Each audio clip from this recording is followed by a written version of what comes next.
It's been a tough year for the football industry. We start with that news that all Premier League and English Football League and Women's Super League matches have been postponed until April 3rd at the earliest. Meetings were held this morning in response to the escalating coronavirus pandemic. All told, the Bundesliga stands to lose an average of 10 million euros for every game played behind closed doors.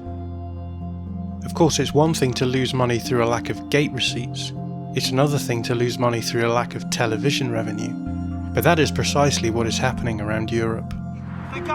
Without a contract for the TV rights and a major source of revenue, French football teams were faced with the prospect of being unable to pay their staffs. I think we have now reached the top end of that kind of pay TV model, the kind of satellite revolution that started early 90s, and that is the story of the Premier League success. We've seen the broadcast rights deals drop in Germany and in France, and now it's Italy's turn to face the music. Siete pronti? Siamo pronti a guardare la Serie A praticamente solo su DAZN, anzi prevalentemente, perché parliamo sempre del doppio pacchetto. In this episode we ask, what's going on with Serie A's broadcast rights deal?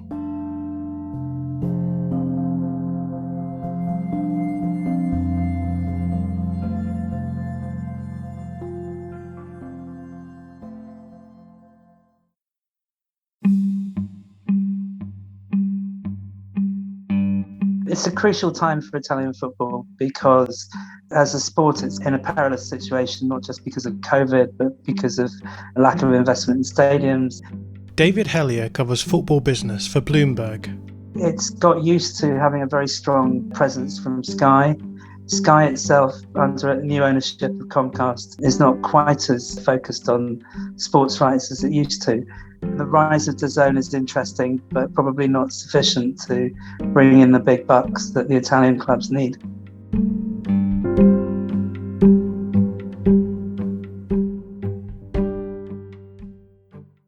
So let's start with the basics. There's a battle going on between Sky and DAZN for the next tranche of broadcast rights for Serie A. Can you guide us through the broad strokes of this contest?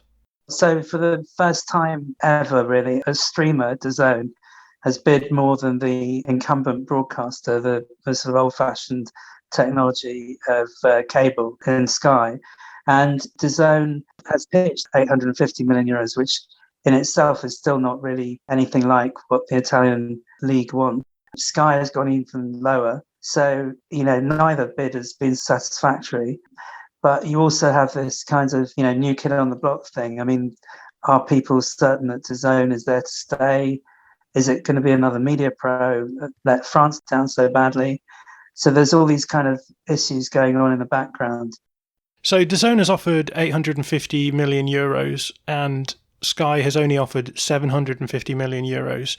Part of the reason for the competition taking place in the first place over this rights package is because Serie A are quite dissatisfied with the offers coming in. Is that right? So Serie A wanted 1.15 billion euros and neither company offered that. This is also the second auction in as many weeks. I mean, the French auction fell way below the reserve price. It's an indication that the sports rights market in Europe is very, very flat. And that's the kind of situation that is not really directly related to COVID. It's something else. It's caused by a lack of big competitive players in the broadcast market fighting it out amongst itself. In Italy, Sky is restricted by law from owning all the rights exclusively. And that's meant that it's responded by putting in a sort of tepid offer, almost in a fit of pique, I would say, leaving the way open for... Now, DAZN is a streaming operation, very ambitious, but not able really to pay as much or be in the same league as the cable broadcasters. And yet it's managed to outbid Sky. But neither offer is really satisfactory for the Italian league. Clubs in the Professional French Football League, or LFP, are breathing a collective sigh of relief following news the league had secured a deal with the French media company Canal+ through the end of the current season. Canal+ already owned 20% of the rights of League One games, for which it paid 330 million euros. Sources close to the negotiation said the company paid just 35 million for the rest. So it looks like the targeted total for the next rights deal, a fee believed, as we've said, to be around 1.15 billion euros, is being underbid to the tune of about 300 million euros. How does this reduction compare to other rights deals being brokered around Europe at the moment? So 300 million would be bad, but I think they might be able to nudge it up a little bit, because if DAZN pay 850, there's still some more rights that might take it close to 1 billion. It's still 10%, 10 to 20% off. The worst situation by far at the moment is in France. MediaPro, the incumbent, just stopped paying, and then the rights were retendered. Their deal is something like 500 million euros short, around 50%. Germany was a smaller figure, but it was down from about 5 to 6%, something like that, for domestic rights. Sources are telling me that Premier League could be down 10%, which would be 150 odd million a year. So we're looking at pretty substantial reductions in television revenues at a time when, Europe's football clubs are already hemorrhaging revenue from not being allowed fans in their stadiums. Deloitte said that the top 20 clubs in Europe were going to lose around 2 billion euros because of COVID factors. What's happening in the television market is happening at the worst possible time. So Serie A met Thursday the 10th of February to discuss the offers on the table, and no agreement was reached. But what did we learn from that meeting? My sources tell me that DAZN presented their case in a sort of fairly bullish way, said how they would promote football and increase their audiences and all this sort of thing. Sky, on the other hand, basically spent a lot of time attacking DAZN, saying that, it was an untested technology. Italian internet wasn't sufficiently robust to produce a good service. All these kind of things. It was a very negative pitch, apparently, according to sources that were at the meeting. We learned that this is a very tricky situation at the moment, that leagues all around Europe are finding their expectations aren't being met. The Sky presentation concentrated quite a bit on the risk factors of giving the rights to DAZN, rather than what the Italian football authorities would gain from giving Sky another run at the rights. There was an interesting argument run by Sky as well, that the 1.7 billion investment from private equity from CVC and Advent might be at risk if the league went with DAZN. That is a very important investment for the Italian league. It does seem to be in peril at the moment. So do you think that a negative approach by Sky could be fruitful insofar as Serie A could just accept the lower bid because they feel safer about having the broadcast rights in the hands of a more traditional broadcaster like Sky? Well, I think it's a very pivotal moment for the Italian league. Do they go with Sky, their partner of so many years, or do they break away with a new broadcaster? I mean, DAZN is already there at the moment and is playing a subsidiary role. I think it had a difficult time at launch, but DAZN's new strategy is to really focus on some core markets like Germany, where it has Champions League football and Bundesliga and a roster of other sports, and Canada and Japan. And DAZN is really trying to go for it in Italy. Sky's relationship with Italian football has soured in the past few months because it was very, very quick to demand rebates at the beginning of COVID, again at a time when football was on its knees, as it were. It was more aggressive in Italy than most other countries. Talking to people in Italy, I don't get the feeling that they have the same kind of affiliation with Sky that the Premier League has with Sky. I think it would be a really, really big move for the Premier League to abandon its close partnership with Sky. But in Italy, it's not quite as big a risk, I think. So what's the immediate timeline on this process from here on in? I mean, I think it could still take a few weeks. At Bloomberg, we've been following the discussions over the private equity investment in Serie A, and that has taken months and months and months. But I think there's a deadline here of March.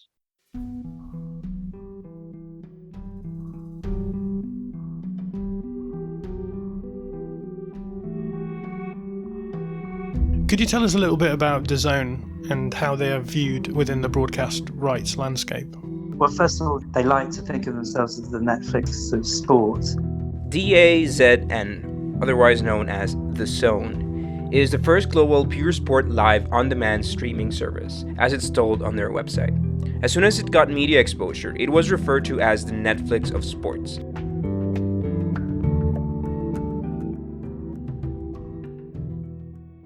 They started out buying secondary rights. So in Germany, they might have the rights to the Premier League.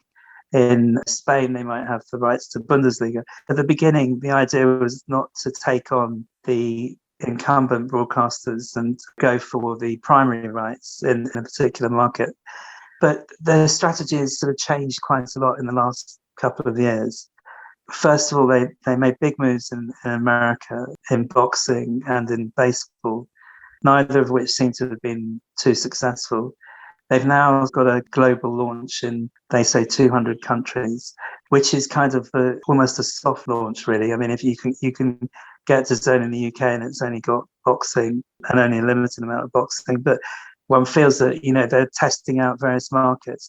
But they definitely have gone for Germany and Italy and Japan, where they are happy to take on the primary rights. So they kind of put their toe in the water in Italy with the secondary rights, and that's obviously given them a sense of comfort. Now they're going big. So why have they changed their focus from secondary rights to primary rights? They're going in at a point when Sky's appetite is waning for various reasons. So they have a real chance of basically taking on Sky. For the football authorities, it's a very difficult issue because the football leagues have really made huge amounts of revenue through traditional cable satellite, who have been able to pay over the odds for sports rights in order to attract subscribers who then buy up a lot of other services.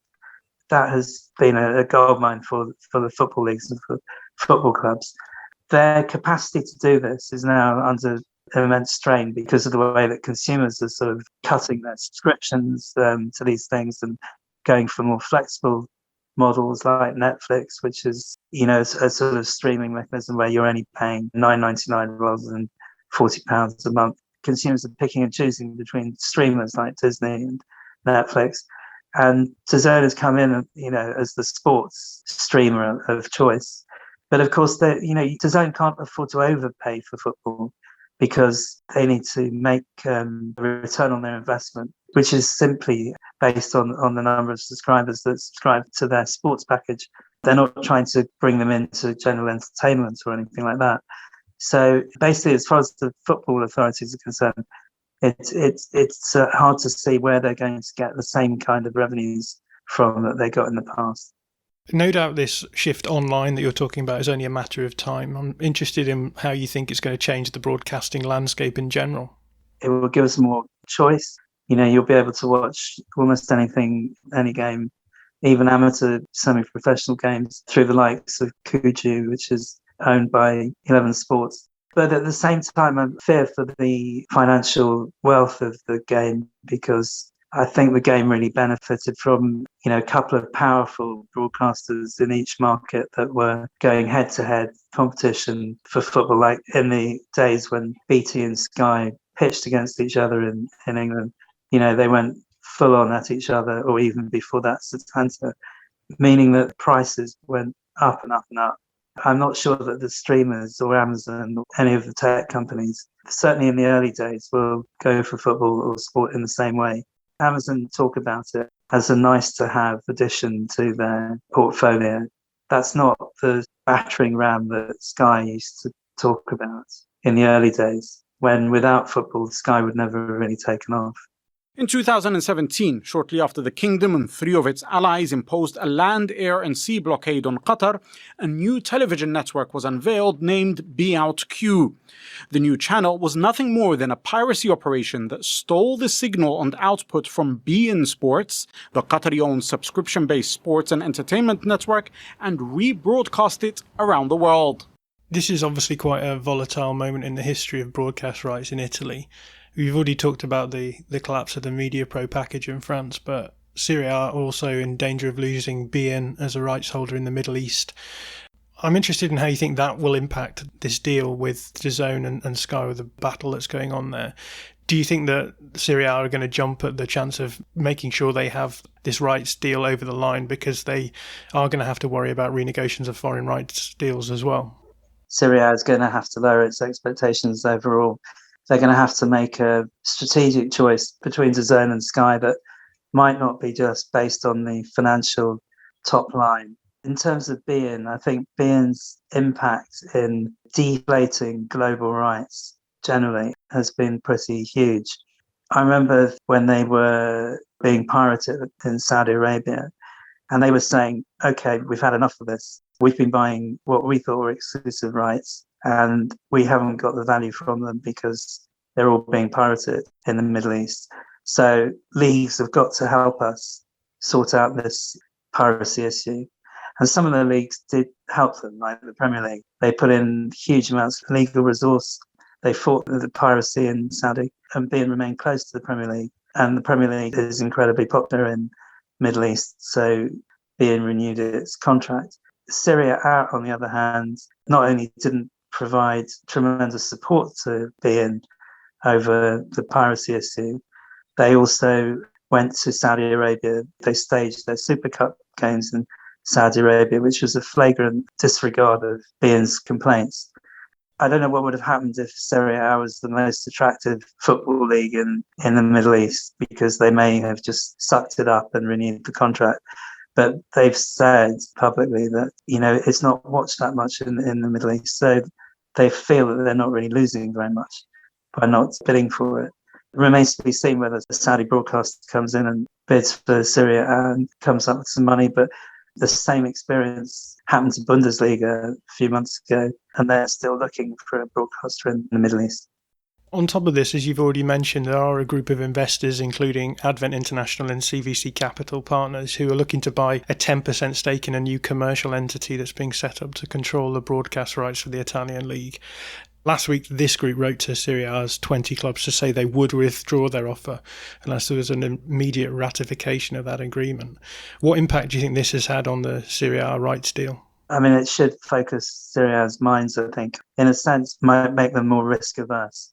In my mind, they're less likely to go with DAZN. I mean, personally, I think DAZN might be a risk worth taking, but I think they might be minded to go with somebody they know well and they know the technology works, because they've got this uncertainty with the private equity deal, which may not happen. Clubs have told me that they're not that keen on giving up equity control. Not all clubs, but obviously Lazio and Naples, the likes of those. So I think the uncertainty there, the uncertainty with beIN, in my mind, might make the league go for Sky. But who knows? I mean, it's a hard one to predict. DAZN's obviously offering more money, so they may go for that.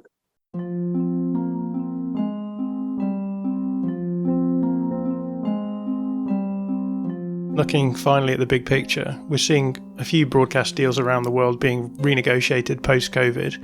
Would you say that the signs are positive so far for future deals? I know that there's a lot of, consternation that the values of those deals are dropping, but do you think that there will be a stabilisation there rather than the bottom falling out of the market?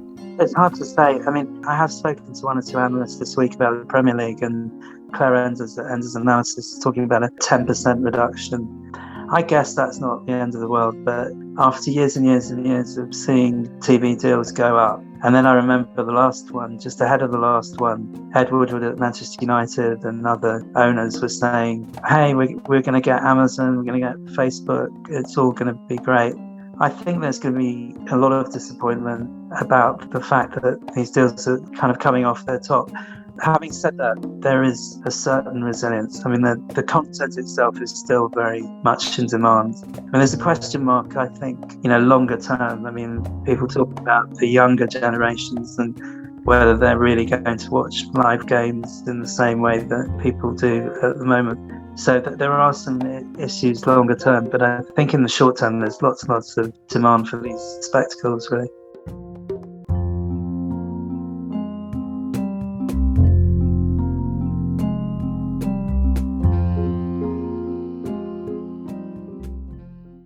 On Wednesday, representatives for the teams in Serie A were scheduled to meet to make a final agreement over the league's broadcast deal.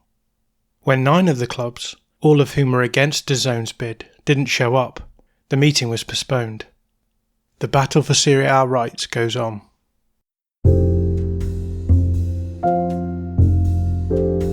David Hellier covers football finance for Bloomberg. The music for this episode is provided under the Creative Commons license by Blue Dot Sessions, and the details for the individual songs can be found in the show notes. This episode was produced by myself and Josh Schneider-Weiler. I'm John Mackenzie. Thanks for listening to Football Today.